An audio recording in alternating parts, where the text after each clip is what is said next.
If you had to become like a fucking passionate fan of a niche sport, what would you choose? Would you choose like I think I would go female rugby myself. But if I had to become like a groupie, but cricket, you got darts. What would your niche sport fandom be? What's that? Curling. Yes, curling. Can't remember what it was called. Curling.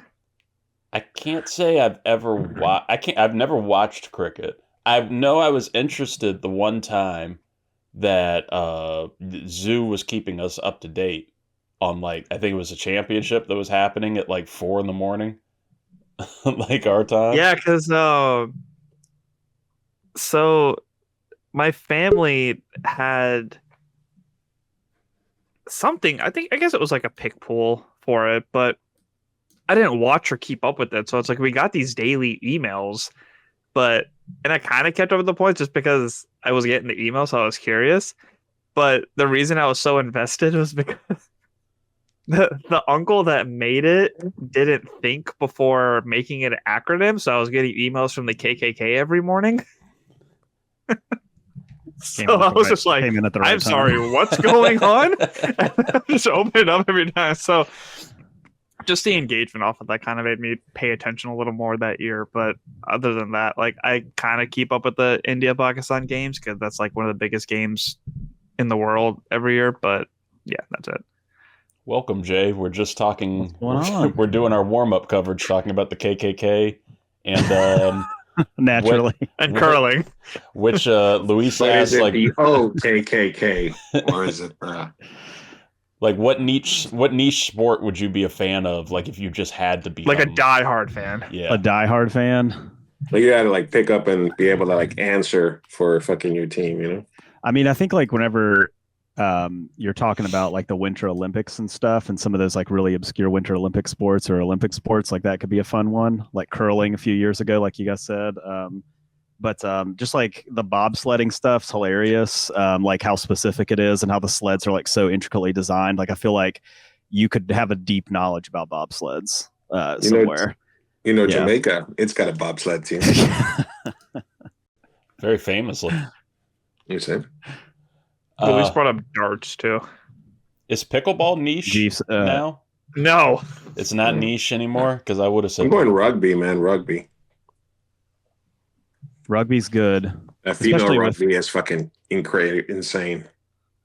I like it when semi-obscure sports get a lot of attention, like especially during the Olympics. Like women's rugby got a lot of attention during the Summer Olympics this year, and everybody got super into it for a couple weeks.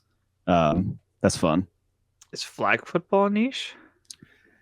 I mean, I think so. Yeah. Have you seen the guy who's like the number one flag football quarterback is like really angry that he's come out multiple times talking about how he feels like it's like insulting that NFL players want to play because like he's like, this is my sport. Like I'm like, it's different than their football, and they think they can just come up. They think they could just come up in here and take over our sport or whatever. I would love an exhibition match of like professional American flag football players versus the NFL ones. I do think that's the way to handle it because like that is a thing. What he said is that like a lot of these pro flag footballers are like really upset and have a lot of beef with the NFL and the idea that NFL players are going to come to the Olympics and steal their spot. And I've been like, we'll just invite some of them to the Pro Bowl. Have them. That's like me getting. Oh yeah, that'd be a fun Pro Bowl.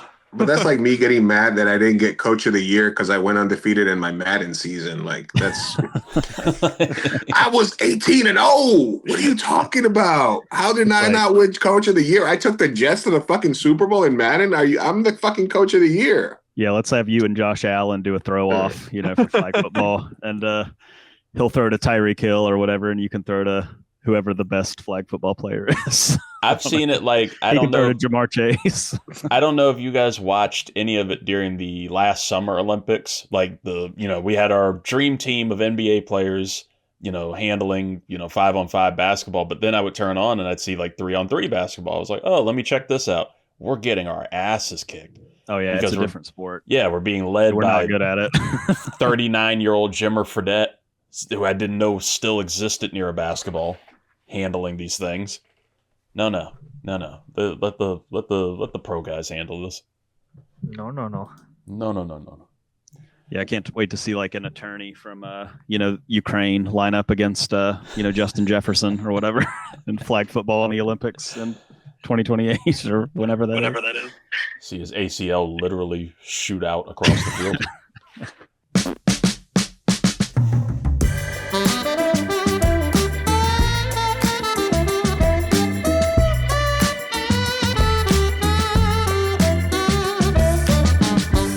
Ladies and gentlemen, welcome to the 323. I am your host, Reed Murphy. Thank you for joining us, as you always do. Thank you for supporting us wherever it is you do on the 323 Network YouTube page or wherever you get podcasts, Spotify, Apple, all those things. Rate us, like us, review us. Review us kindly. If it's not going to be like 5 stars, like don't worry about it. Just give us 5 stars. 4 stars, hater. 5 stars, you're there. Like I said, I'm your host, Reed Murphy, joined full house tonight with a fun crew for Ricks versus Gricks. Of course, the incomparably timed Zuhair Ali, always jumping in before the theme song. How you doing, bud? Hello.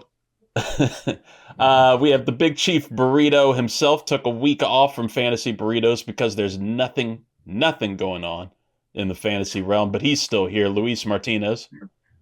The milk has gone bad, Reed. No hot sauce on those fantasy burritos this week. Covered is bare this week. That's all right. We got plenty. Save your waiver priority for the playoffs. Save it. We got plenty in reality. Also joining us in reality, returning to the show. We haven't seen this friend in quite a while, but it's good to have him back. Our first guest picker for the season, kicking it off in this Thanksgiving holiday season, whatever it is. You can check him out, Multiverse News, Commute, the podcast, all over the place. Stranded Panda, one of these Stranded Pandas himself, Jay Sisson, has returned. How you doing, buddy? Man, I'm doing well. I'm really excited to be back. Under the circumstances, it feels like I was brought in here to conduct a funeral for the Green Bay Packers, but I kind of expected something different at this point of the year for this team. And you were driving the hearse for it. But yet, there's I tend to catastrophize losses. And so whenever you have, two of maybe the most, we'll get into it, but two of maybe the most frustrating losses I've had to watch back to back for a team that has Super Bowl aspirations, it can do a lot to a man. It can break your will a little bit. Well, that's what we do here. We're a support group pretty much on this show this season. It's been nothing but just broken will and broken souls from the Commanders to the Jets, and FSU literally kicked Scott off of the show throughout the college season. So we're all here for you. We're here. We know you don't really get to, dive into sports on Multiverse News. You don't get to dive into sports on the Stranded Panda Network. Very frowned upon. We're here for you.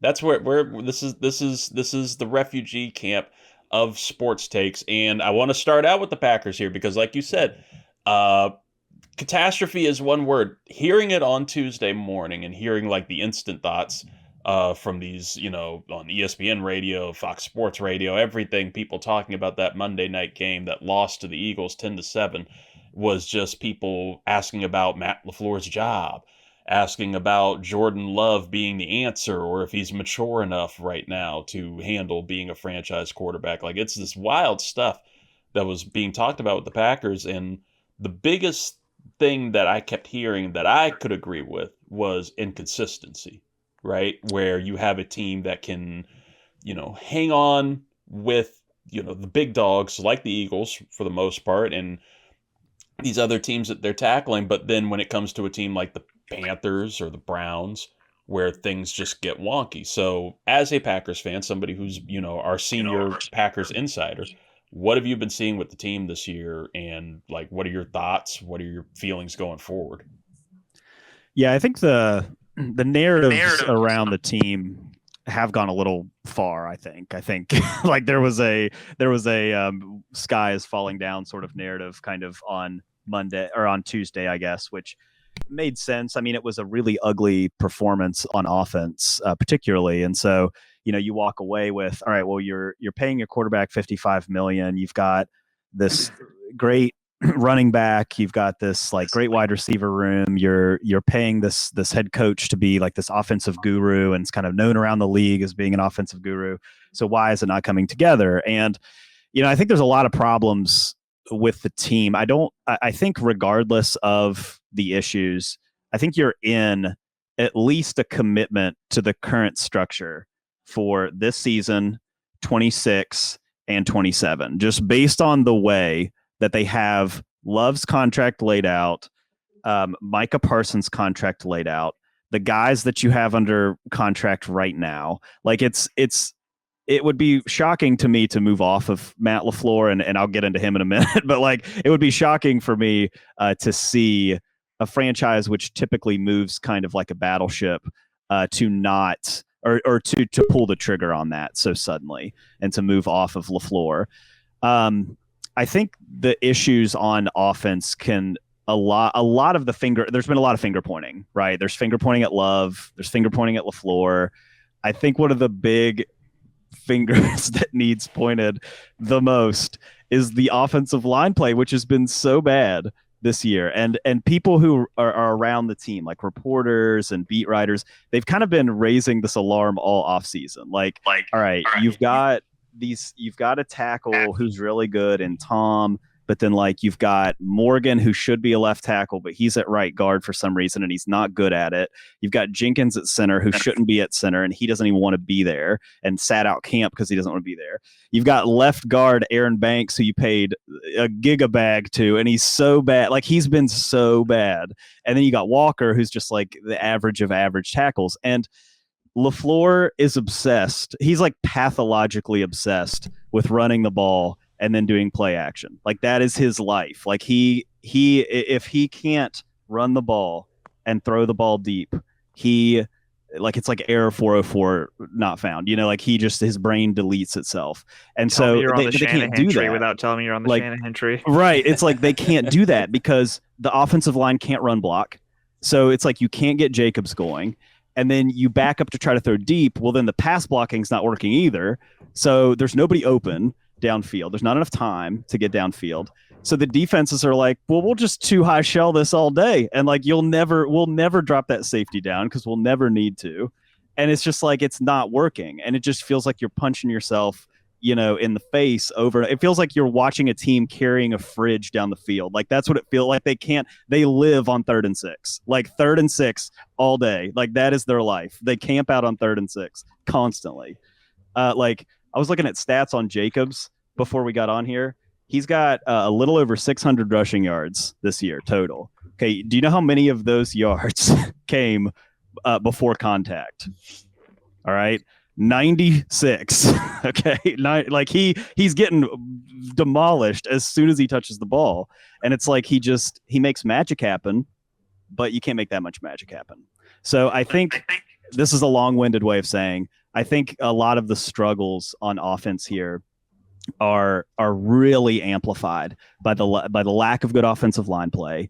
It's really sputtered the team. And now you've lost Kraft, you've lost Jenkins, you've lost Jaden Reed. Those are your like key pieces on offense that I don't know if you can afford to lose those guys.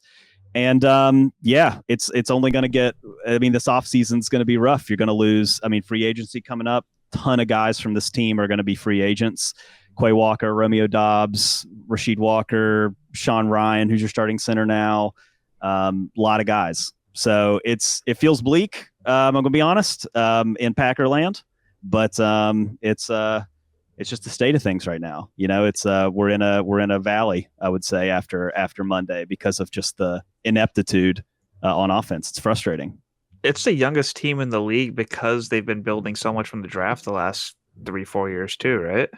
Yeah, and that's a narrative that like that's for the last 3 years. Yeah, they've been the youngest team in the league, and it's always like at some point though, it's like it's got to pay off. Like at some point it's got to be like, all right, these guys have got to. It's sort of the curse of being the youngest team in the league. Like it's a blessing in some ways because you got young guys, contracts, young talent, health, all those things. But then there's the curse of like, can you get it to all spark at the same time? and The kind of Micah- Commanders have the oldest if you want to trade, so we can balance out both of them. take one of these. The Micah Parsons trade sort of makes it feel like, like that's an all-in trade, For sure. So, I mean, you got the young people, you trade away draft assets. So is there any like talk of like just the fact that they went all in with that trade and it doesn't seem to be paying any dividends? I think that's part of it. I think that's a huge it's been a franchise changing move, and you've had a lot, especially in the first 2 weeks of the season. There was just this intense positivity around the team because you brought in Parsons. You brought in Parsons like a week or two before the season started. Mm-hmm. So, that was fresh. There was a lot of excitement off of that. And then you beat the Lions, you beat the Commanders, you're rolling. I mean, it's like you're 2-0 and everybody's crowning you, And so I think a lot of people around the team, and I don't know that if the team necessarily bought into their own hype. I don't really know if I believe in that a whole lot, but I think definitely like the media, the fans, all of that really bought in. So when the Browns game happened, it was kind of a shock. It was like, man, you're really playing down to your opponent here, but this isn't who you are, right? But then it's like, as the weeks have gone on, it's like, okay, well, now you've tied the Cowboys. Okay, well, now you've let the Cardinals almost beat you. You had to beat them in the last second of the game, basically. Then you lost to the Panthers. Then you lost to the Eagles when they scored 10 points. It's just like, it's just every week you're just kind of seeing this like descent into, there's these offensive struggles that are really kind of like manifesting. Like I believe in Love. Like I think Love's a good player. I know the knocks on him. I get the bonkers turnover every game. Like he has one bonkers turnover every game. Like I get it, but I think it's just there's a mismatch of game plan and execution. And then you've got Parsons there, and he's great. He's revolutionized the defense, but it makes you feel like if you can't get it done this year, and then next year it's like you're going to lose guys. It's like, okay, well, if we don't get it done in the next 3 years, like what was this all for? And it's just so that's kind of why I said at the beginning, like I think there is a commitment to LaFleur and Love for 3 years. I don't think LaFleur's going anywhere. I think like you bought in on it. I think you have to ride it out. I don't think he should go anywhere either, based on what he's shown and kept that team so competitive over the last couple of years. I just wonder where the hell this was back in week 2 on Thursday Night Football when it had to send us into like a spiral of confidence over here. I would have greatly appreciated this Packers team and the conundrum of confidence, but we couldn't have you on back then because that wouldn't be allowed. You can't be here like during confidence. Too much gloating. Yeah, no, absolutely not. Yeah, it's a red flag. It's red flagville right now. I mean, in the Packers beat. I mean, people are really sounding the alarm on, especially now that you've lost Kraft, you've lost Jenkins. Who knows when Reed is coming back? Like your offensive line got worse. I mean, they've gotten worse. They're not playing well, and now you've lost your starting center, which albeit he was not playing great. But still, like now you've lost another guy, and it's just like the hits keep coming for the team. Does it, and not to grief eat here, I'll end the grief eating on this. Does it hurt even more when you realize that they're now, like the shock that I got, that they're third in the NFC North, right? Well, yeah, and the Lions and they haven't the played, or the Bears. They haven't played their NFC North games. They've played the Lions once. That's it. They haven't played the Bears yet at all. They haven't played the Vikings yet at all, and they still have to play the Lions on Thanksgiving. So they still have 5 of all those rivalries. Yeah, they still have 5 of their 6 divisional games ahead of them, which you can look at that positively and say, well, okay, you've got a chance to maybe carve out your spot in the North or whatever. But like, I'm kind of looking at that pessimistically. I'm looking at the Vikings with McCarthy kind of getting healthy. I'm looking at the Bears, lighting up the scoreboard. I'm looking at the Lions looking way better now than they were in week 1. I'm thinking like, you're probably not going to feel super confident, especially going on the road, because 3 of those 5 games are going to be on the road. So it's just, I don't know. And now we've been dealt the ultimate bad omen, which is that Jameis Winston is going to start on Sunday for the Giants, and I just feel like I feel like that's like the worst possible omen. Like that's like America's going to love it. He's going to go out there confident. I don't know. I'm worried about that. Yeah, we were talking about in the off season about how basically everyone in the NFC North could make the playoffs with the wildcard picks, but with how well the NFC West is playing now too, it's just like really I mean, I'm looking at them. I'm looking at the Packers, and I'm like, can you beat the Rams in LA? Can you beat the Seahawks in Seattle? Can you beat the Eagles again, but this time in Philadelphia? I don't feel good about any of those matchups. Yeah. So it's just, you're kind of looking at it as like, man, in their current form right now, doesn't mean they can't maybe gel a little bit more down the line, but in their current form right now, you don't feel good about any of those matchups. And then, Halfley, the defensive coordinator, he's done a great job. He's going to be a head coach next year. Like, somebody's going to come and hire him as a head coach, I would imagine. Like, I would be surprised if he sticks around as a defensive coordinator. So, I think that adds to the dread of the fan base, because you're looking ahead and you're like, well, 25 might not be it, but 26. But then you're looking at 26 and you're like, well, Dobbs is going to leave in free agency. Walker's going to leave in free agency. Halfley might get a head coaching job. Walker might leave in free agency. Like Quay Walker, might leave in free agency. Like, you're going through your starters and you're like, that guy. Tucker Kraft might not be back till midseason, and then all of a sudden you're like, well, maybe 26 isn't it either. When you get your hope and expectation to a certain level, and then you see it pay off in the first 2 weeks, you're like, all right, this is it. And then all of a sudden it sort of feels like, man, like the rug pulled out from this team fast. Well, we here at the 323 Network and our collection of fan bases of, like I said, Commanders, Jets, FSU, we're all here to tell you it could be worse. It could definitely be worse. I can promise you that. Well, it's I was going to say it's good to know, but it's not really good to know. Maybe it will get worse. I'm an entertained Bucs fan. Yes. Hey, you could be a Browns fan for all we know. That's true. I mean, I do live in West Virginia, so a lot of people here are Browns fans, and so a lot of and Bengals and stuff. So, I'm used to people telling me like, "Oh, your team's always in it. Your team's always winning." I'm like, well, sometimes winning hurts. That's what makes it sucks. I mean, I saw them win the Super Bowl, and I get it, but that was like 15 years ago. First world Packers cheese problems. I was like 20. It was different back then. Well, I haven't had a Hall of Fame quarterback in like 10 years. Why? I do love. There's a meme that I have that's about having 3 Hall of Fame quarterbacks, and I do. It's the most. It gets used like every 4 weeks. Like Jordan Love will have a game, and you're like, he's him. Like he's the guy. But then you're like, well, maybe not the next week. So we celebrate just having a quarterback that starts every week for a season. Yeah. And then when you're done with those Hall of Fame quarterbacks, you throw them off to Luis, and he'll have fun with them for like 2 years. Yeah, Jordan Love to the Jets, 2033. Let's look at it. I want to know what it feels like to have a quarterback that throws for more than 60 yards. That under 60 yards passing in every one of the last like 4 games, except against the Cincinnati Bengals. Feels look like he might rush for that many at least. Yeah. Based off this. Hey, to make you feel better, he's passed for 16 tonight, so. He's almost there. And he almost caught one. He's almost there. He almost caught one. That should be just a bet we do tonight. Just see if Justin Fields over under 60.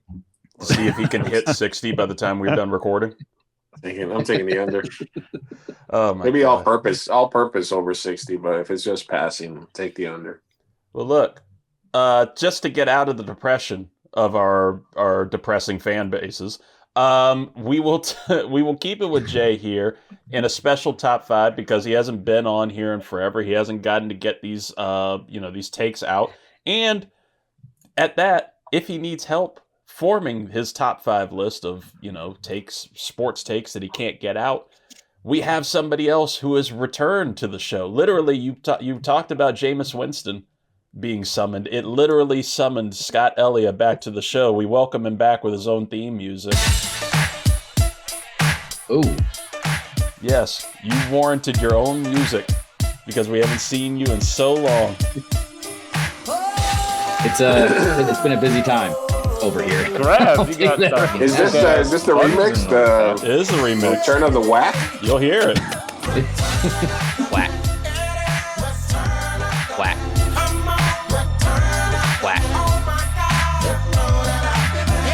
Whack.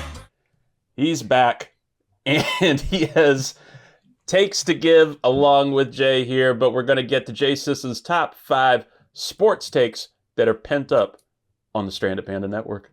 5, 4, 3, 2, 1.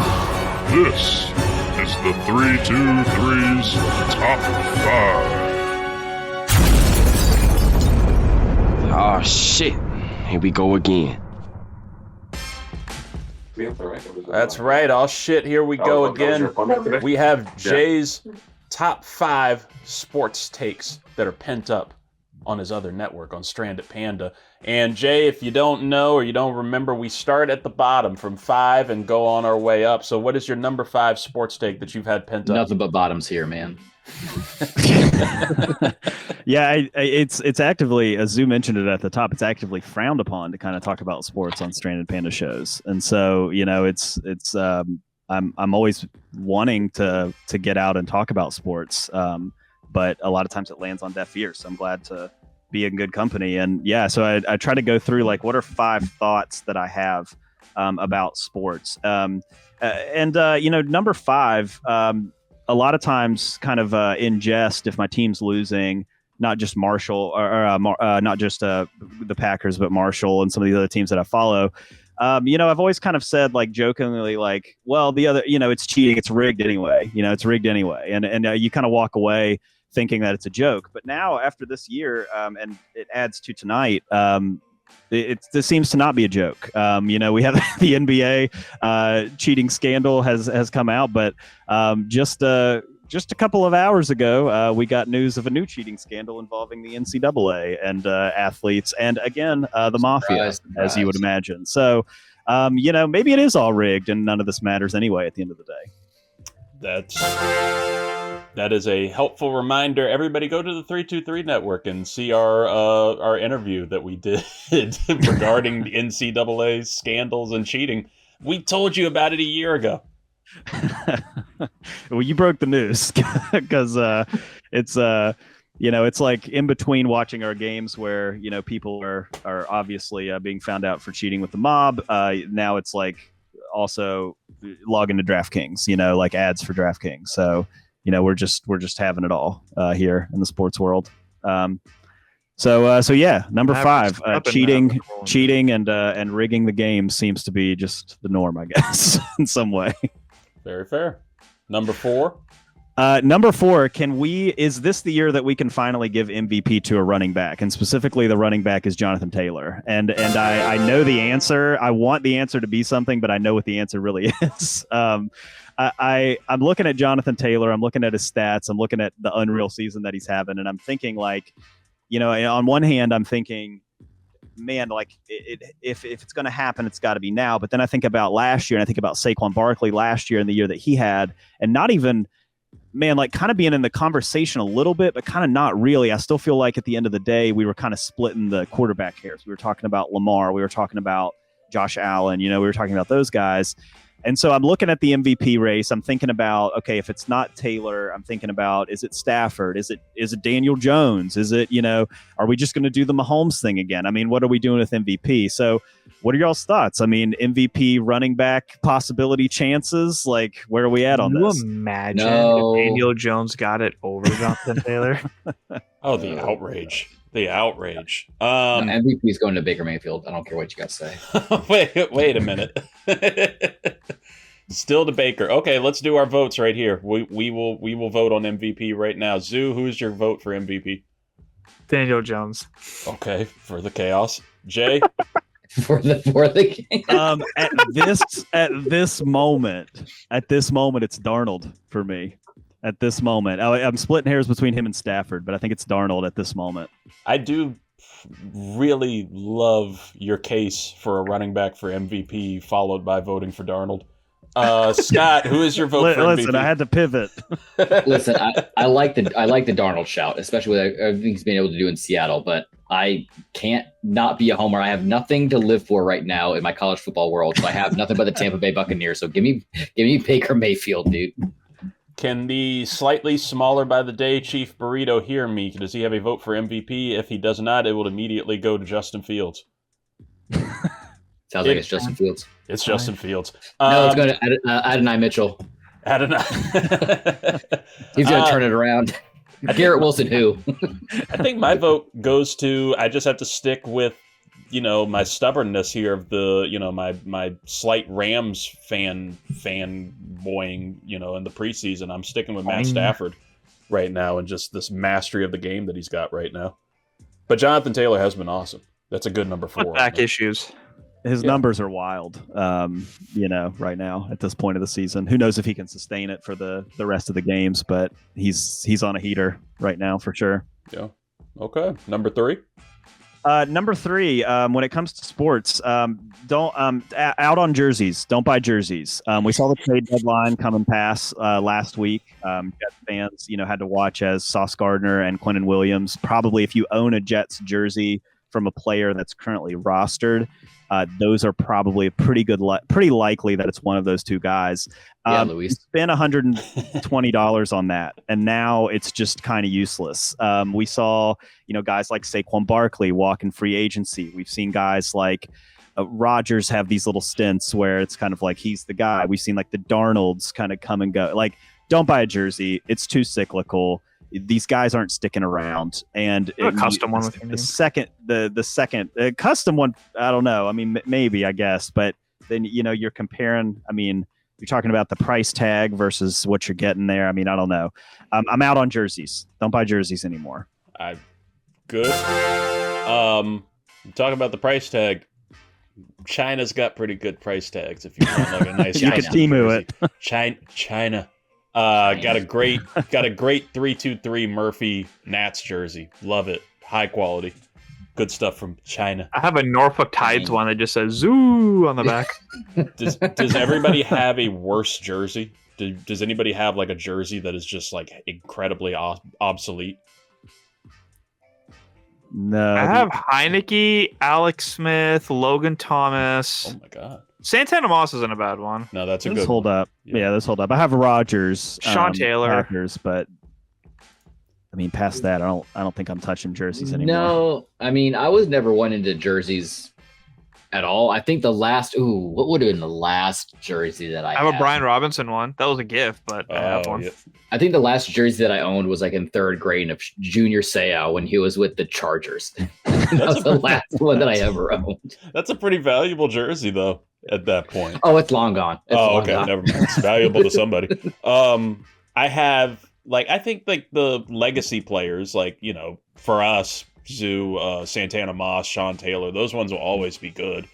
And those ones will I'll always be have much wearable. love for that one guy who's still collecting every starting quarterback's jersey for the Redskins football team, Commanders. I was gonna say hats the off to Browns. him because that it's a long list. stacking off. And every variation of it too.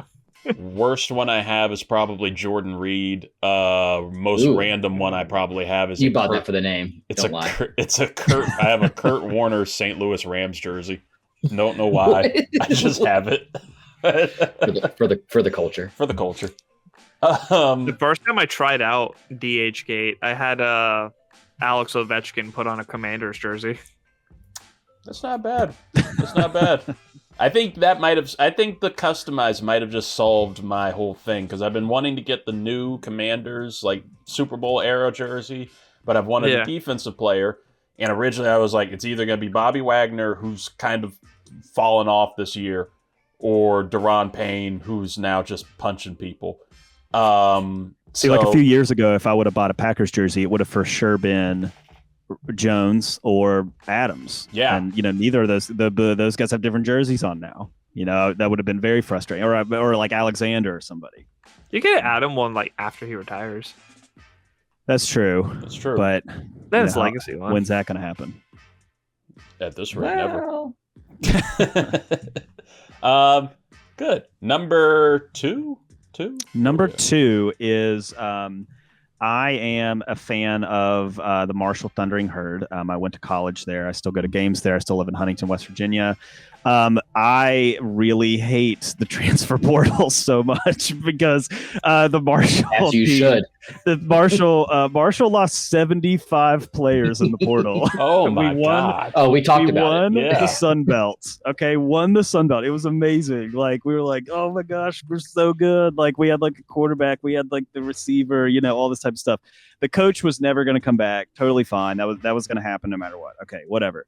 But for the exodus that happened, okay, because you're asking someone to come play at Marshall, in Huntington, West Virginia. I get it. It's not Miami. Okay, I get it. The NIL money, not exactly topping the charts. Again, get it.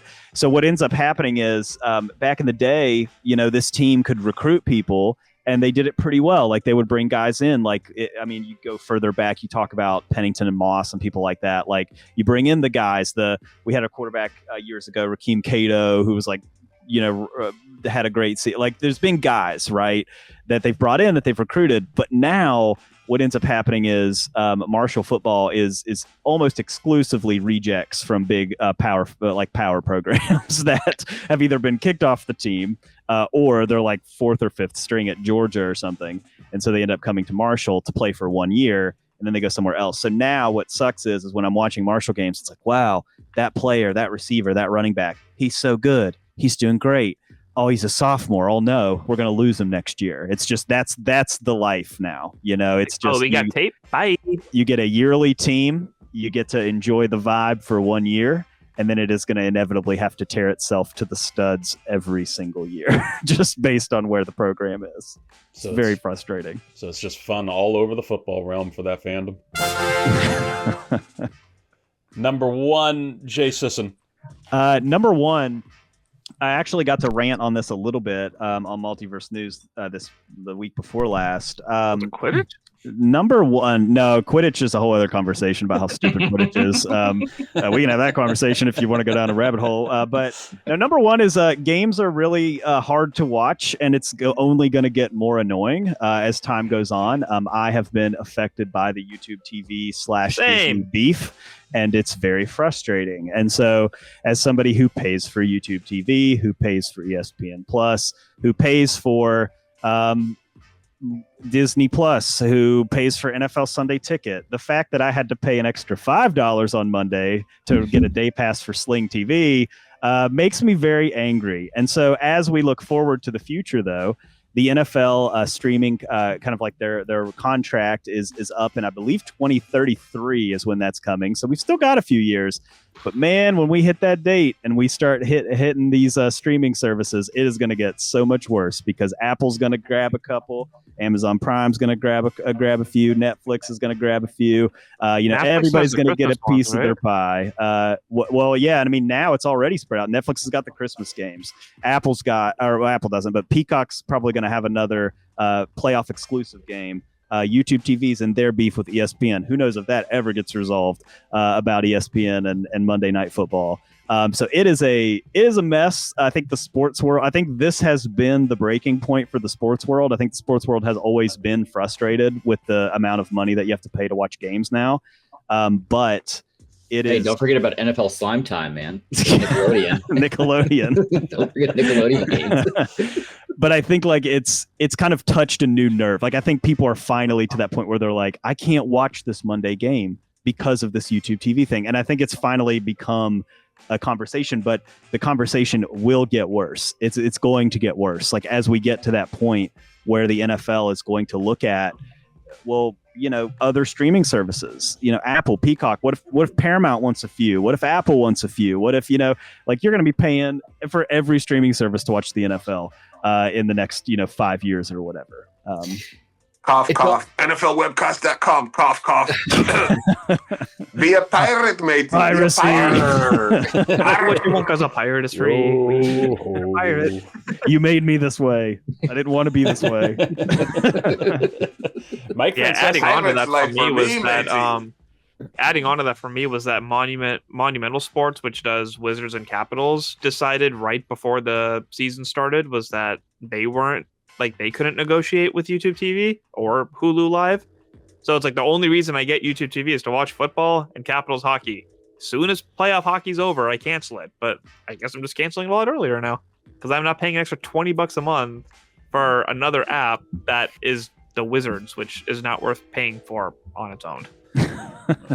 Go find those capital doubloons over on the high seas, maybe. Mike Francesa.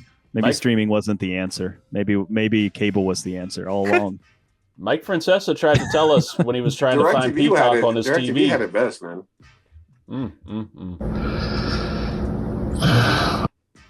Crunchyroll. We're all Mike Francesa now. We're just all Mike Francesa. You know how Disney has the one game that's like animated? Yeah, the Simpsons or whatever. Oh yeah. Now, I can't remember which one they're doing. Monsters this year. Inc. this year. Yeah, it's Monsters Inc. this year. Could you imagine a Crunchyroll exclusive where like one of the games is just like it's Jujutsu Kaisen this year and Naruto next year, and it's a different versions like that. I was going to say Jonathan Taylor's All Might just running the ball for everybody. Never fear, in zone. I am here. That's a great top 5, Jay. Thank you very much. That was a great top 5. Let me go round table here real quick. Scott, you have not been here in quite a while. Are there any sports takes that you've needed to get off your chest? I'm going to still plant my flag in the fact that these college football rankings should not start until halfway through the season because it overinflates the narrative as SEC teams taking over the college football playoff, as we can see right now. And I think the most important thing that we need to talk about spanning all sports, doesn't matter professional or any college or anything, I think we just need to pour one out really quick. Pour one out really quick for the late and great Paul Tagliabue, who has now crossed over the rainbow bridge into the pearly gates of heaven, and he is firmly cemented his place as the third seat to God because Paul Tagliabue is everything. That's right. Tag's watch is officially over. And now his watch is ended. His watch is ended. Thank you, Tags. And well, now I gotta figure out who I gotta check on weekly from here on out. Yeah, who is somebody that we've been wondering? We'll figure it out. So nobody can replace Tags though. Rob Manfred. Adam Silver. And while we're checking in on sports takes that have been, pent up, Zuhair Ali is going to be off the show for the next 2 weeks, traveling the world, betraying our nation, going to Canada in Vegas. The whole zoo world. What are let me put Zoo so on the spot here. Zoo, give me your pent up sports takes from 2 weeks from now.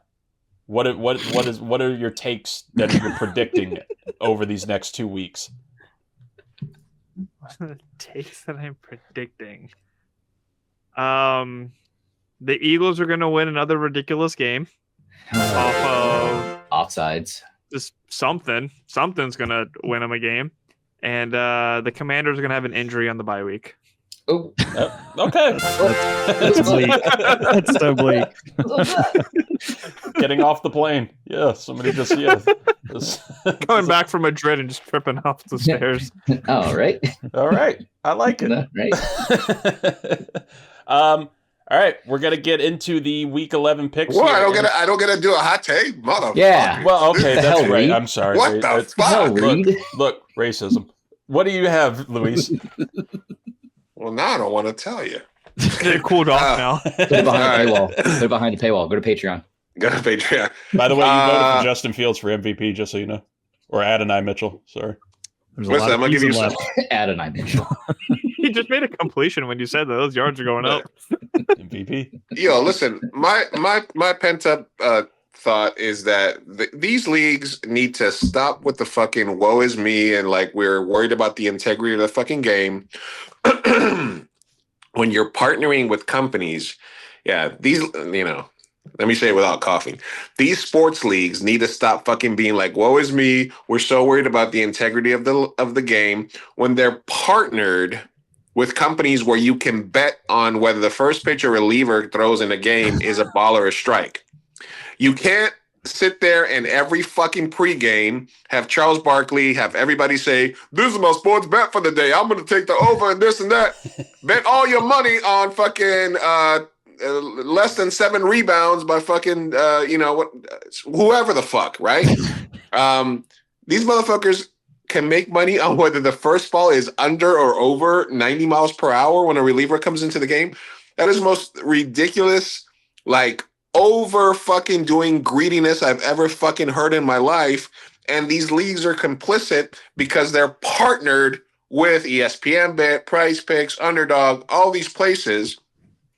So I don't want to hear none of this bullshit like, we don't know how it's happening. We can't believe that people would fucking bet on this when they have information that's all, and then these people have these fucking entourages. They want to help their cousins and their brothers and stuff out there. I'm going to take less than 3 free throws today. Fucking woe is me. So these guys need to fucking cut it with this shit and realize that you yourself have created the problem that you're trying to get out of now. You made betting too fucking easy. You never...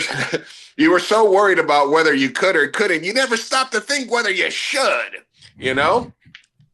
So shame on you, ESPN, the NBA, the NFL, and anybody else who tries to say that they're really cared about the fucking integrity of the game. You don't care about the fucking integrity of the game if you make it easy enough that anybody with a fucking phone in whatever state can place a bet.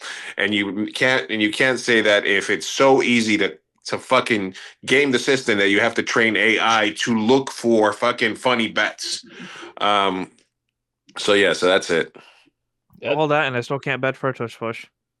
That's so true. That's ridiculous bullshit that I can't even have ChatGPT find me a single tush push bet across any of all of these sports books. There's a fake sports book. Did you all hear about the Stephen A. Smith ESPN Papaya Gaming whole scandal? No. So, yes. There's a terrible. So Stephen A. Smith, the First Take, ESPN, he got caught playing solitaire during Game 4 of the NBA Finals last year. Somebody peeped over his shoulder. They saw him. He wasn't even paying attention to the game. He's now capitalized it into being the face of this new some online solitaire app called Papaya Gaming, and he roped in our favorite Mina Kimes, Kendrick Perkins, Laura Rutledge, all these people at ESPN to help promote it too. And then Mina cut ties with it really quickly, apologized for it. ESPN told the rest, hey, cut this off because apparently they have been rigging games. They've rigging solitaire. No.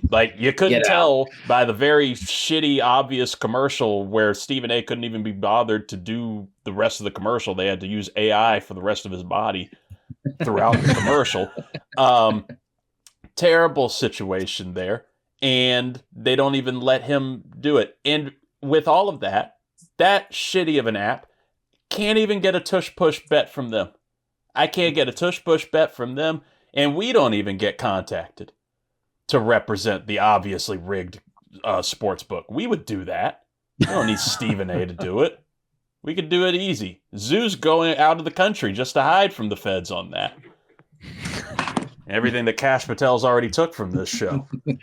Son of a bitch. Glad we got all that pent-up frustration out.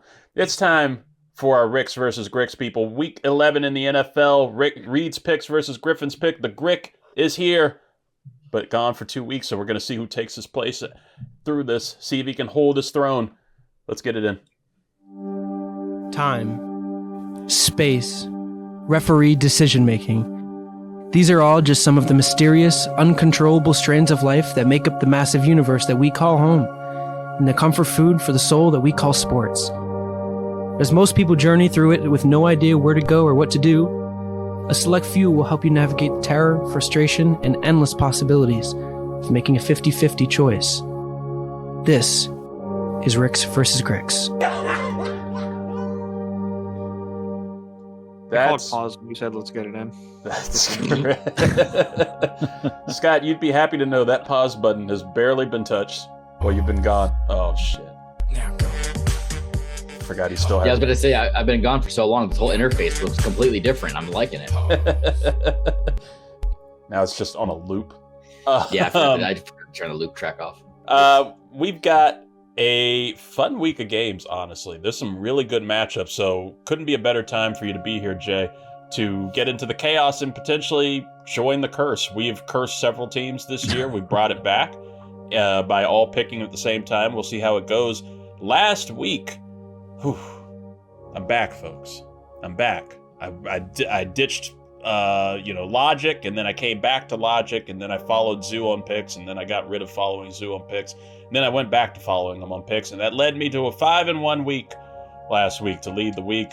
I'm sitting at 26-28 still. Zoo and Scott, they both went 4-Zoo in their picks last week. They are both also tied in their picks for the season at 31-23 each. So he's coming for you, Zoo. He's coming for you. And then there was Luis, who went 0-4 last week. He is now 28-26, though. Still above 500. Jay, you are going to be the first guest picker of the season, so you're automatically going to be the guest picking champ for at least a week. All right. So I like it. We'll see how you do. First game up, we have the Tampa Bay Buccaneers, who are 6-3, at the Buffalo Bills, who are also 6-3. Bills are a 5-point favorite at home in this one, coming off of a weird loss, though, last week. Jay, we'll start with you. Where do you want to go here?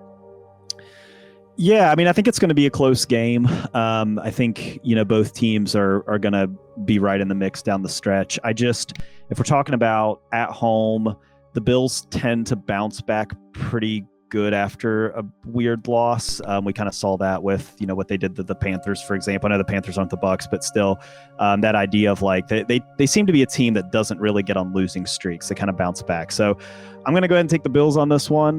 Just being at home, I just think that's give them a little bit of an edge, but I don't think it'll be by much. Alrighty. Zuhair Ali, where are you going to go, Grick? Yeah, Bill. Jay kind of took my sentiment of it's going to be a tight matchup. I really couldn't decide between the two, so I'm just sticking with home field advantage with the Bills.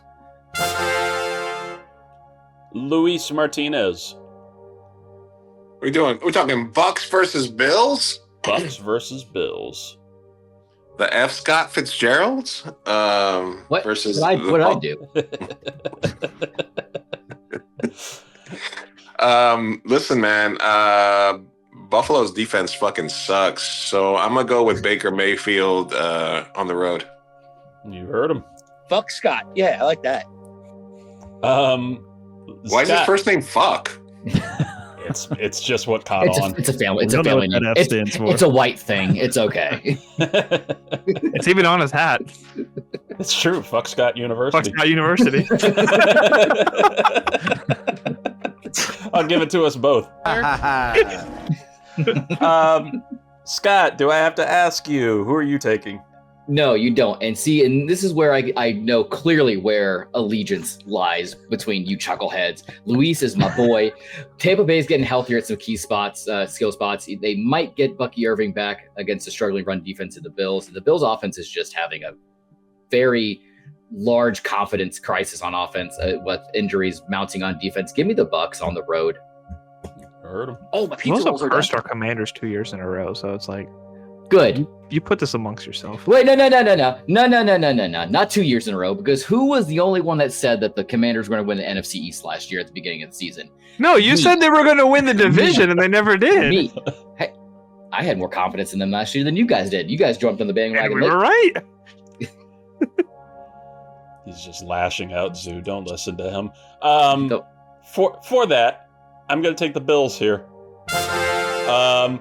Jay and Zoo actually already did steal the same sentiment here. Like, the Bills are an inconsistent team this year, but they are not a losing streak kind of team. Like, there's a lot there, and I think that they'll get it together. Run defense on the Bucs also has not looked great this year, especially compared to recent years. So I expect James Cook to have a little bit of a rebound this week, probably a little healthier too. So give me the Bills at home in this one, just a little safer. Next game up, the Los Angeles Chargers, who are 7-3, are at the Jacksonville Jaguars, who are 5-4. Chargers are a 3-point favorite on the road here, Jay. Who are you going to take? Yeah, this one, I mean, Justin Herbert, he's getting slapped around pretty bad every week. He's suffering behind that offensive line. But I'm looking at the Jaguars pass rush. I'm not really seeing the guys that are going to necessarily break the dam enough, I think, to beat the Chargers consistently. I think you've still probably got the leg up there. The Jaguars, I know they traded, they got Jacoby Myers in there or whatever, but they don't have Travis Hunter anymore. They kind of seem to be a floundering team a little bit, just from where I'm standing. So I think the Chargers take this one. I'm going to go ahead and go with the Chargers despite their woes on the offensive line. Sounds good. Zuhair Ali. Yeah, I've had no reason to trust the Jaguars. It just depends which team shows up every week. But the Chargers, despite all of their injuries with the O-line and stuff, have been able to put up a fight regardless of the situation and the opponent that they're with. So I think that they are going to be charged and bolt up this weekend. Bolt up. Luis out in California. Oh, man. The Jaguars are fucking Jekyll and Hyde, but I like Kamani Vidal-Sassoon to run rampant, and I'm going to say go Chargers, go. Scott Ellia. Yeah, there's not much more to say. I'm going with the Chargers. I mean, following the Jags' absolutely historic collapse last week against Houston, blowing a 19-point fourth quarter lead. Like, Liam Cohen can't be feeling good about that at all. And Trevor Lawrence is just the definition of inconsistent as a quarterback in the NFL level. There was so much high hopes coming out of college, but there's no chance. Can the Jags and the Cardinals just trade their quarterbacks? I just want to see what happens. Couldn't get any worse.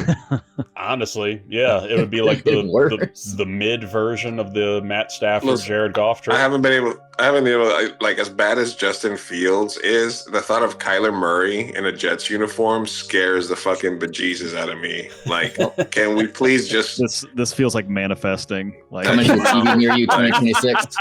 Like, that got floated a couple of weeks ago, and I just like trade Garrett Wilson for Kyler Murray. Garrett Wilson and one of those first round picks for Kyler Murray. Oh, God. Breece Hall is still there. Justin Fields goes there just as I'm talking myself into the Mendoza kid right now, so that could be that's one we'll talk to Scott about at a different point, just to get you some hype. I think we all need it now going into the draft. With this one, buddy, man, I want to take the Jags just because the curse feels like it's rearing up, but I can't go that way. I'm taking the Chargers here. That's 5 for 5 on the Chargers, so we'll see how that goes. San Diego. It's one of those things where, like, imagine being a Jaguars fan going from the high that was that Monday night game against the Chiefs to what happened last Sunday, and just everything that's fallen apart since then. They're still fun. They're still, I still think they're competitive, and they will be, able to hurt a team and possibly pull off an upset like this weekend. But when it comes down to trusting quarterbacks here, I'm going to trust Justin Herbert every time over Trevor Lawrence right now. There's just something that doesn't look right about Trevor Lawrence with this team anymore. I was hoping for more from him, but the injuries there, talent level, it's not working out in old Duval, which isn't as cute to play anymore. Hate it. It's the most negative aura points that have ever been given to another person. It's terrible aura, and then you try to fix it later. We have a great game here for Jay Sisson. He loves these two teams, the Chicago Bears, who are 6-3, at Minnesota, the Vikings, who are 4-5. Vikings are a 3-point favorite at home in this one. Jay, who are you going to take in the NFC North battle? Yeah, I hate picking this one. I hate the Vikings' stupid horn that they blare after they do anything. A completed pass, they blow the horn. I mean, it's ridiculous. I'm picking the Bears. It's not because of the horn, but it is because I think they do seem to be the more consistent team. I hesitate to say that a little bit because it is the Bears, but it does whatever they got going on with with Caleb Williams and Ben Johnson, at least for the moment, it does seem to be working. It seems like they're putting up points. Their defense is doing enough, at least, to hold back these teams. And when I'm looking at the Vikings, I'm looking at last week and kind of what happened with them, and the McCarthy hype kind of getting some cold water thrown on it a little bit. Just feels to me like this is it feels like a low scoring game a little bit to me, but it feels like it's probably it's tilting a little bit towards Bears for me. So I'm going to go with Bears. Chicago. And I hate it. I hate picking the Bears, but It's for BVK. Zuhair, who are you taking? All right, I finally don't have to ride the coattails on this one. So I feel like if the Vikings are able to replicate what they did against the Lions, they do have an opportunity for success over here. Caleb is decent when he can follow instructions, but that involves him not being under pressure. And what the Vikings do really good is pressuring with their defense. So as long as they're able to get those linebackers down and get Caleb to do those silly runs that just absolutely get him 30 yards back before he gets sacked, that's going to be their key to winning. And I feel like they're going to be able to execute it. So I'm going to stick with the Vikings. Luis Martinez, who are you taking? I'm reminded of the old SNL sketch where they're talking and they say, who would win between a hurricane and Mike Ditka, but the hurricane is named Ditka? The Bears.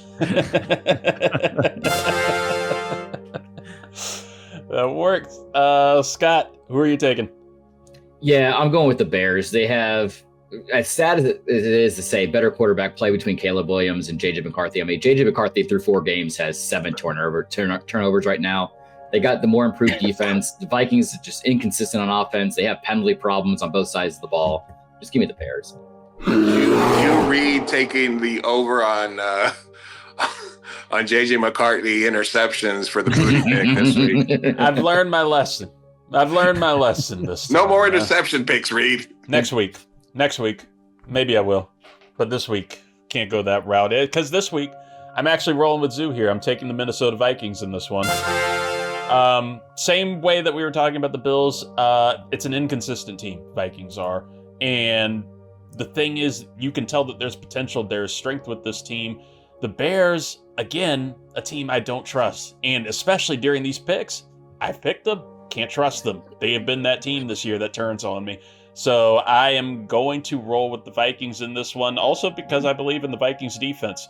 It's the same way Zoo was saying, if you can get that pressure on Caleb Williams, cause some mistakes, things will spiral out of control. I do think it's going to be a low-scoring, close game. It's going to come down to the wire here, but I think J.J. McCarthy winds up actually, digging into the inconsistency this week for a win. So, give me the Vikings. Next up, we have the Seattle Super Seahawks, who are 7-2 at the Los Angeles Rams, who are 7-2. Rams are a 3-point favorite at home in this one. Jay Sisson, who are you going to take? This is a really hard game to pick because I really like what both teams are doing, and I think they are both really legit, and they seem to be coming together at the right time. They seem like they're both going to be those teams that really do the playoff thing and really kind of get. I don't know who's going to win that division, but one of them's going to, and they're going to host a playoff game, and I think they're going to be the heavy hitters in the NFC. I feel better about these teams, I think, than the Eagles at the moment. I mean, so is it one? I'm going to go with the Rams, but it was tight. I went back and forth. I think Darnold is legit, and I think what they're doing is with Smith and Jigba and everything, that's legit. But I just got to go with the consistency of the Rams. Seems like they have their guys back. It seems like they're kind of getting over the injury hump a little bit. And Stafford is Stafford. He's playing at a really high level. So I'm going to go with the Rams. I absolutely loved hearing the word tight and somehow making eye contact with Scott through Zoom. Zuhair Ali, who are you going to take in this one? Yeah, now that the Commanders are done for the season, I'm just, full force on the second team because they're actually playing well and they're actually fun to watch when they're not slaughtering us in prime time. So Yeah, like I said, the offense is hot, but I think the difference maker is going to be that I think Seattle's defense is going to have a slight upper hand on them. Yeah, the Rams D-line might be able to put some pressure on Darnold, so it's going to be a really cool back and forth on both sides of the ball. So we're hoping for a Cooper Kupp revenge game and a Seattle win. Did not even think about the revenge game there. Luis, who are you going to take? I think I've been saying that Seattle and Sam Darnold are the truth this year, but this might be an overcorrection to them. I'm literally considering benching Lamar Jackson for Matthew Stafford in the league because he's just putting up points. Before we were saying, well, he's not going to put up points without Puka. He still put up points without Puka. He's throwing those fades to Devontae at the end zone. He's getting touchdowns every day. So Matthew Stafford is a dark horse for MVP right now. That being said, Seattle, JSN, Sam Darnold, I'm going to stick with them, and I'm going to take Seattle. Scott Ellia, who are you taking in the NFC West battle? I'm going to go with the Rams. I mean, I feel like the better run defense. Stafford, like Luis said, he's playing at an elite form. I think he's in that top 3 conversation as far as the MVP race goes right now. But for anything, the debut of their midnight mode uniforms for this rivalry game, the all black. Yeah, give me the Rams simply because of the jerseys. That makes it more appropriate when they're lights out. That's enough. Yeah. Okay. I am going to. I like this game a lot. I'm very excited to watch this game. This is going to be a very fun fight. I can make the argument there for Seattle. They've been a lot of fun. Their offense has been incredibly overpowering. I'm excited to see Rashid Shaheed start to get a little more involvement, with the rest of those dudes there. But Rams are just playing lights out right now, hence. And they're going to be wearing those. They'll be wearing those sick uniforms to go with it. But overall, that has been such a good team. And Matt Stafford is at that age now and that level where you can tell there's a mastery of the game. He's kind of hit that, late stage Peyton, late stage Breeze kind of level where he just knows what the hell to do, and he's going to eat you up. I'm going to take the Rams here in this one and keep rolling with them. Yeah, I know what I said. Next game up, we have the Kansas City Chiefs, who are 5-4, at the Denver Broncos, who are 8-2. Chiefs are a 3.5-point favorite on the road in this one. Jay, who are you going to take? Yeah, I'm not a big believer in the Broncos. I know what the record says. I don't know if I feel like those 8 wins are created equal across the board. We saw what happened last week with them kind of barely getting that win. And I just don't feel that good about them as a team. I think the Chiefs, they're coming off a bye. It kind of makes sense, for them to kind of balance out that other side of that score sheet a little bit. The 5-4, they seem like a little bit more in the win column makes sense here. So, I'm going to go with the Chiefs. I think coming off the bye is a big thing for a team like that, where you've got Reed and Mahomes and all that type of stuff. Coming off a bye seems to they if you look historically at them coming off a bye, they're always very good. So that just seems like kind of a no-brainer to me from that perspective. There we go. Zuhair Ali, who are you taking? Yeah, the Broncos have been, except for their last game, it's been some pretty exciting comebacks and just fun football to watch, but it's obviously not consistent, whereas the Chiefs have a formula for success, and I think they finally got that rhythm going for them, and they're going to put that on full show, so give me the Chiefs as well. Luis, who are you taking? Chiefs, Broncos? Well, I still am, putting it on wax that I don't feel Mahomes is going to win any more Super Bowls because I think the competition around him has gotten better and his team has gotten weaker. I do think that the Chiefs have enough to beat the fucking shitty-ass fucking Broncos quarterback, Bo Nix. I was thinking before when we were talking about J.J. McCarthy, I was like, who might trade their young quarterback for J.J. McCarthy? Other than teams with shitty quarterbacks like the Jets would trade for him or Arizona. But, would a team, New England wouldn't trade, Drake May for him, so maybe, just maybe, this would be the team that would be like, hey, JJ McCarthy, we can take him over Bo Nix, and I don't think we would miss a beat, Bo Nix sucks. The Broncos defense is awesome. The Chiefs will win this game. Did somebody have Bo Nix starting in one of their fantasy leagues? No, I stayed away. I stayed away. Don't do it. Scott, is it bow time, baby? You know what? I'm gonna go against the grain. I'm going to say it's bow time. The pass rush in Denver versus a still gelling Kansas City offensive line is a very pivotal key mismatch. Denver's best unit against a shaky retooling group in front of Mahomes. Casey is desperate, but still trying to find some rhythm. And honestly, the Broncos are elite at home and very comfortable in close, grindy games. Exactly what I think this is going to be. I think it's going to be more close to. I know it's 3.5. I would actually take the points at that point, but give me the Broncos at home. All right. I don't want to ride like total momentum of how the Chiefs have found a way to come back alive over the weeks before their bye week outside of that game against the Bills, which is predetermined. They will always lose to the Bills in the regular season. They will win in the postseason, so it doesn't really matter. But I really like what that offense has become again with Rashee Rice joining the fold and getting back in there. I don't think it hurts them losing Pacheco that much really anymore. And the Broncos, as much as I love their defense, I don't love it as much with Riley Moss in charge and Pat Surtain sidelined right now with the injury. I think the Chiefs offense is going to take advantage of that. I think Bo Nix, those mistakes and that sophomore slump that's kind of hitting are going to be taken advantage by Spags and that Chiefs defense. So, yeah, give me the Chiefs here because the Broncos have been begging for a loss lately.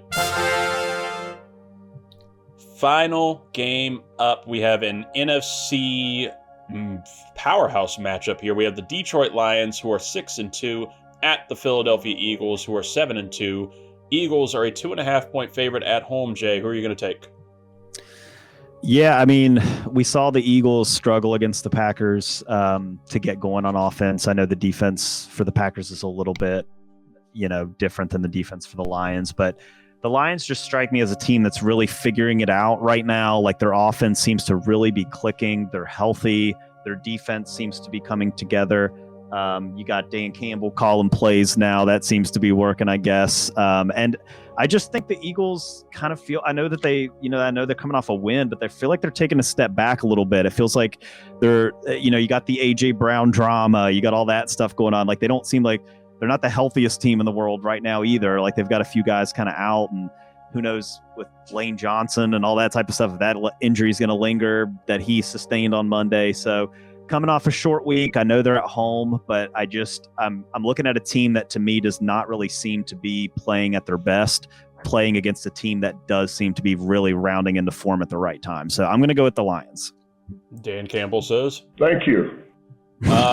Zuhair Ali, who are you taking here? Yeah, I'm really struggling to pick between these two teams, but I think it really comes down to if the Lions offensive line can protect Goff. I think if he has the time to be surgical and just get the ball to his playmakers to let them do all the things, then that's going to be the recipe for the Lions win. Thank you. Luis, who are you taking? Is this Packers Lions? This is Lions Eagles. Oh, Lions Eagles. Sorry about that. Okay. Team. Yes. The other green team.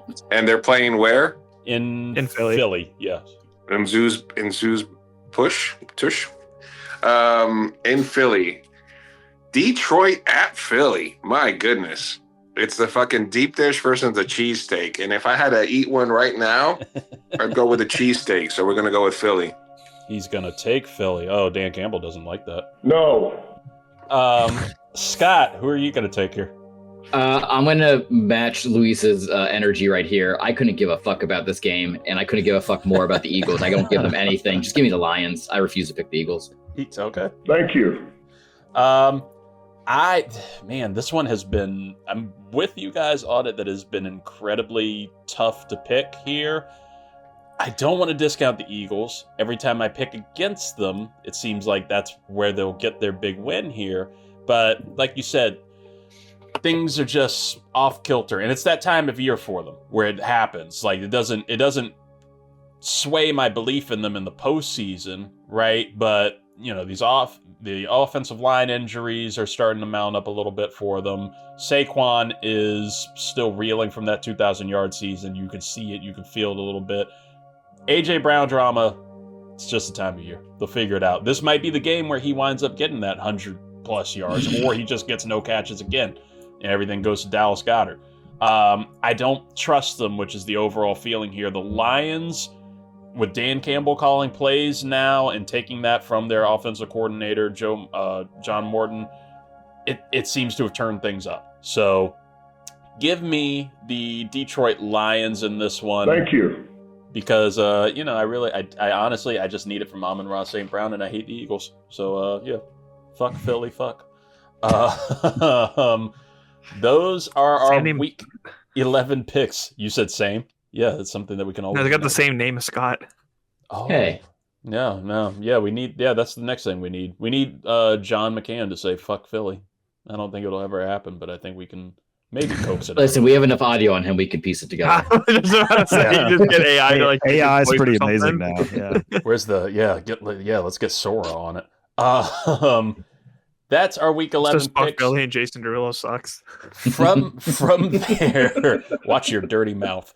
From there, Jay, what we do every week here on the show now, it used to be Scott's Boutte picks for the week and everything, and the Calvin Ridley Memorial betting slip, but we've decided to try and give the people a chance to win some money. And we actually hit once this season where they got their parlay. We didn't get the parlay, but they got the parlay. Because somebody didn't want to risk it. Of $245 because somebody, I'm not saying who, Scott, forgot to put the slip in on DraftKings and everything. But we're going to do that right now. One pick from everybody for the Keyshawn Boutte Memorial Betting Slip with our new updated Kash Patel approved music.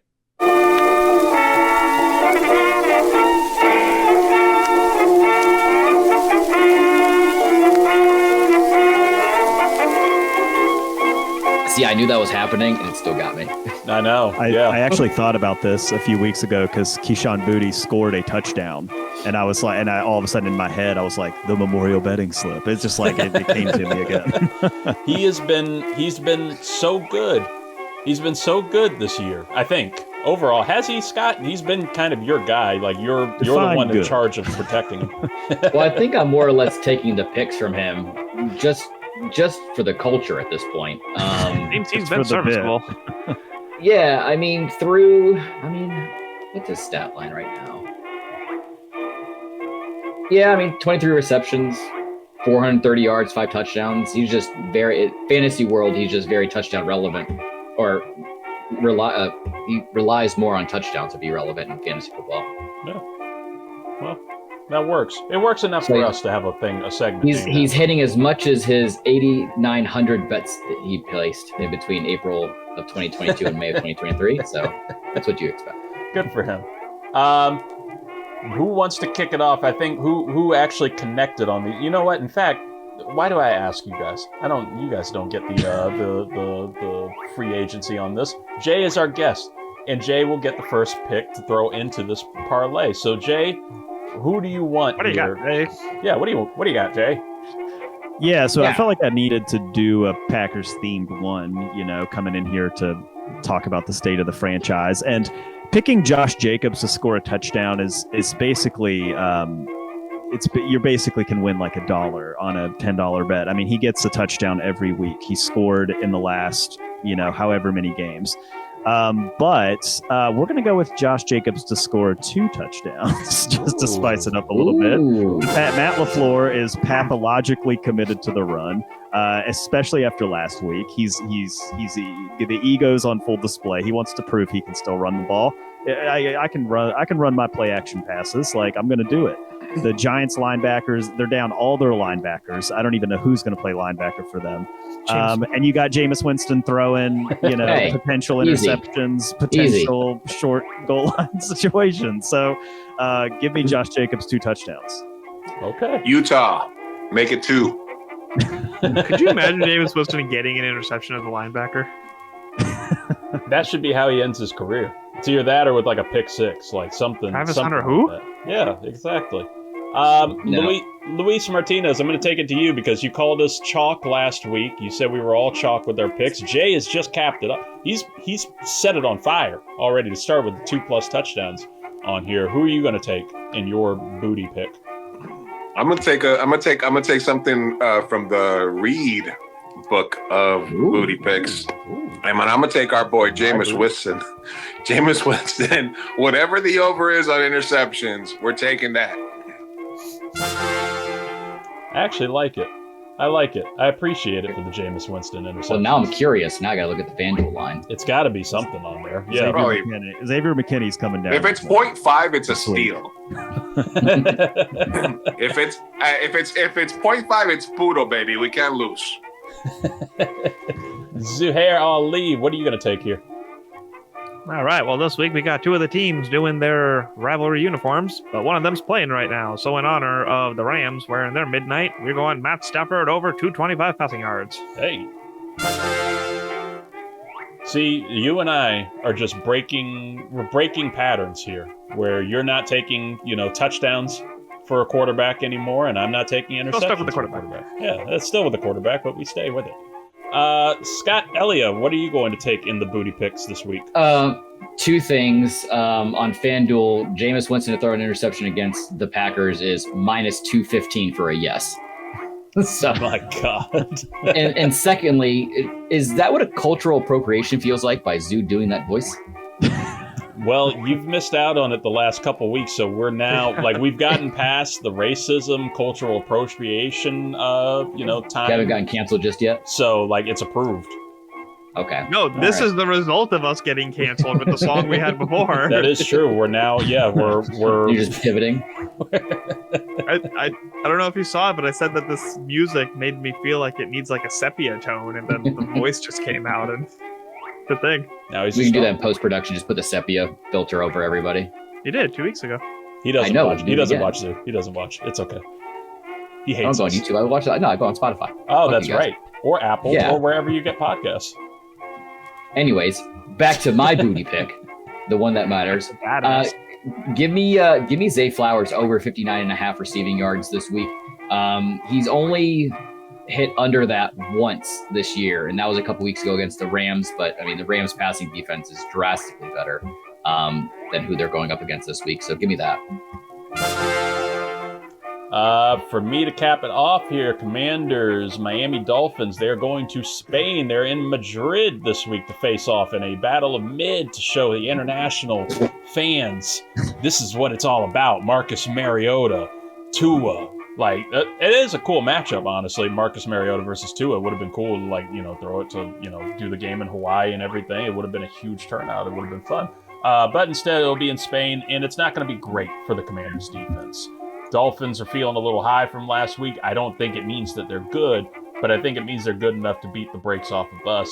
Specifically, Devon Achane, who has been on a great tear lately. I think in this game, it's going to continue. He will have over 124.5 rushing and receiving yards combined in this one, which sounds great.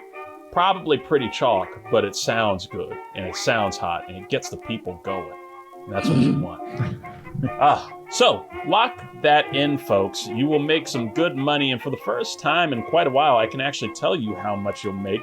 You put $10 down on this one, you'll make $181, which isn't like the biggest of the booty parlays, but that's good money. And I'm telling you, more than zero. NFL Sunday pick. That's right. That's right. You might be able to afford to watch the games now. With that. Hey, that's an extra night out for Zoo to go treat himself on his whirlwind adventure. Yes, as he runs from the feds over in Canada. That's like a whole pallet of mayonnaise for Scott to buy. Oh, I wish. The dream. Chris is right around the corner. I'm hoping I get that. Noted. Dukes or nothing. Oh man, it is good to have everybody. It feels so nice to have everybody before it's just like, Zoo, abandons us to go get a carton of milk for 2 weeks. Just like my dad. That's it. Same. Hey, I gotta go, guys. But look for my NFL fantasy football primer coming probably early next week to get everybody ready for the fantasy playoffs for the 3-2-3 and for my channel. So I'm gonna get everybody some stuff for the fantasy playoffs. That is the slightly smaller by the day burrito. Thank you, sir. Later, guys. Good seeing you guys again. Always good to see you. Jay Sisson, where can the people find you, buddy? You can find me at Multiverse News every week. We talk about entertainment news. We go over stories from the industry, like about film and shows and casting and things like that. So it's a good time. And Reed has been on it several times as a guest host. Zoo's been on it several times as a guest host. So it's a good weekly show. So check out Multiverse News. And then me and my buddy Dave, we do a show called Commute, the podcast, where we talk about a couple interesting topics in about 20 minutes. So you can listen to it on your way to work is sort of the idea. So either one of those places, you can find me. It's good to have you. Good to have you back. And we'll need to make it a little more frequent. Get your sports takes out on for here. Sure. Come on whenever you have the open invite.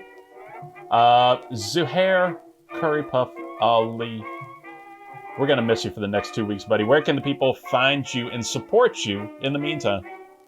I'm about to say you can find me in Vegas at the Palms Casino for 3 days next week. But aside from that, check out Upright Exposures. It is my real estate media business, and you should always be supporting small businesses. So just give it a follow and like all the stuffs. You heard him. You heard him there. And then Scott Ellia, the College Shame Day man himself. What's going on with the coming college week? We will need to do a college football playoff primer at some point, but what's going on with you?